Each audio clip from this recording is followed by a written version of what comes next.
Welcome back to the channel. My name is Brian Kingsbury. Today we're going to do another Brian Reads the News segment by MSN.com titled 11 Things Gen X Got Away With That Would Get You Canceled Today.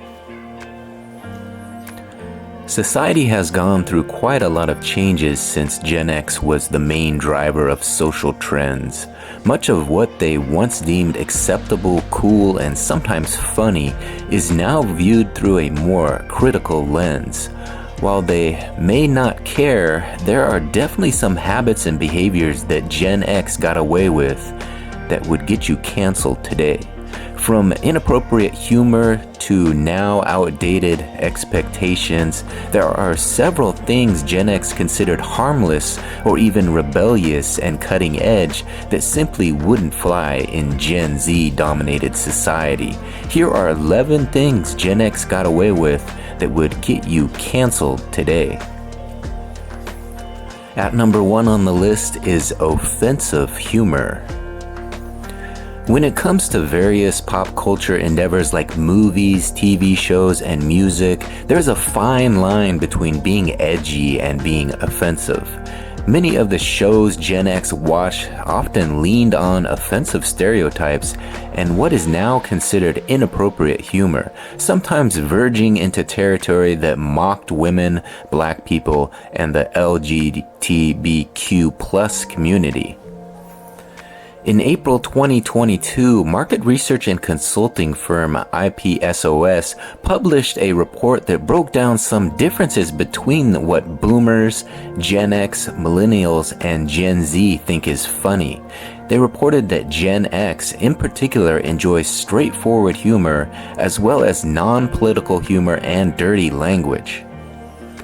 Today, when humor is too direct, Gen Z is quick to see it as hurtful or ill-intended.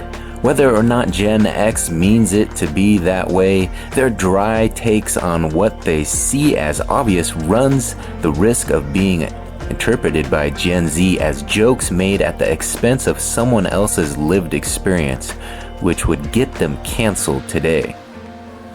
At number 2 on our list is their boys will be boys mentality.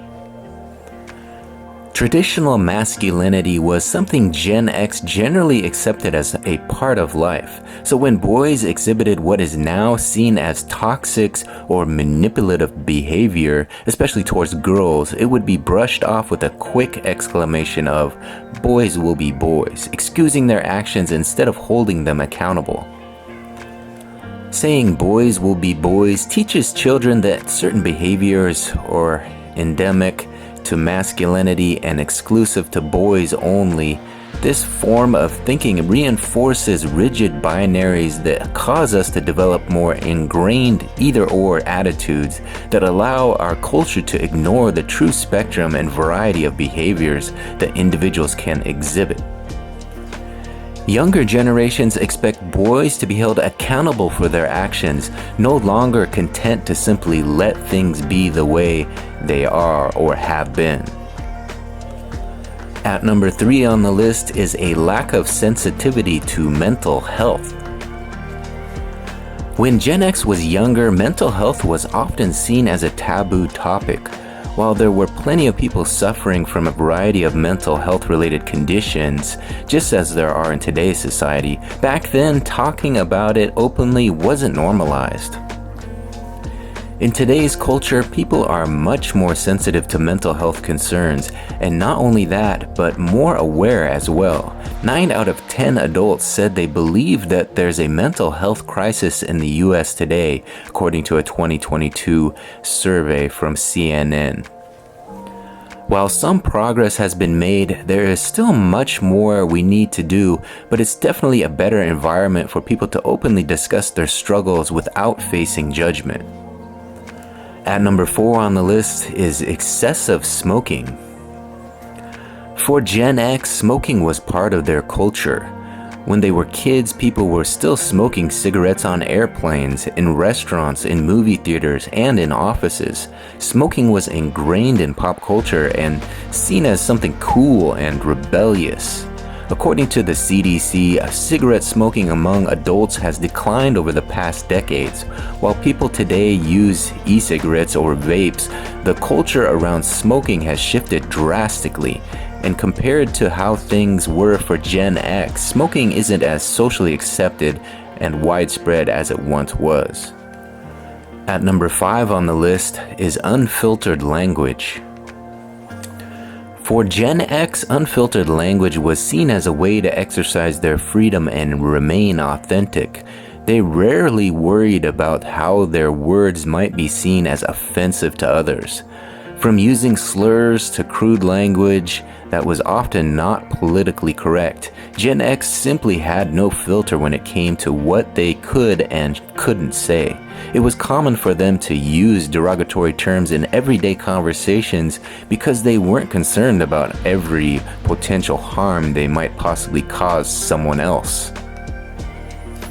In today's culture, even if you think about dropping a slur or crude word, especially about what are considered marginalized groups of people, you would be canceled in quick succession and educated about why words like that don't even belong in your vocabulary. At number 6 on the list is not acknowledging that no means no. The concept of consent and boundaries was something that Gen X wasn't aware of when they were younger, as Gen Z is now. In many instances, the phrase no means no either wasn't taken seriously or was disregarded entirely. There's still a lot of work to be done surrounding consent, with 72% of 18 to 24-year-olds not understanding that you can say no after initially saying yes when arranging to meet to someone. Fortunately, there are definitely more conversations and education happening about the topic now compared to in Gen X's time. At number 7 on the list is expecting boys to be tough and not show emotion. The idea that young boys and men were not allowed to cry or show any emotion that expressed their vulnerability was something that was pressed on Gen X quite a lot, and is still something that is current generation is attempting to help men unlearn. Hiding their emotions doesn't make anyone more masculine. If anything, it makes things worse for them. Boys can be emotionally vulnerable. We need to do better with understanding their feelings and discussing them as much as we do with girls. Whether we want to subscribe to gender differences or not, when it comes to communication with boys versus girls, it is different, insisted school psychologist Lisa Liggins Chambers.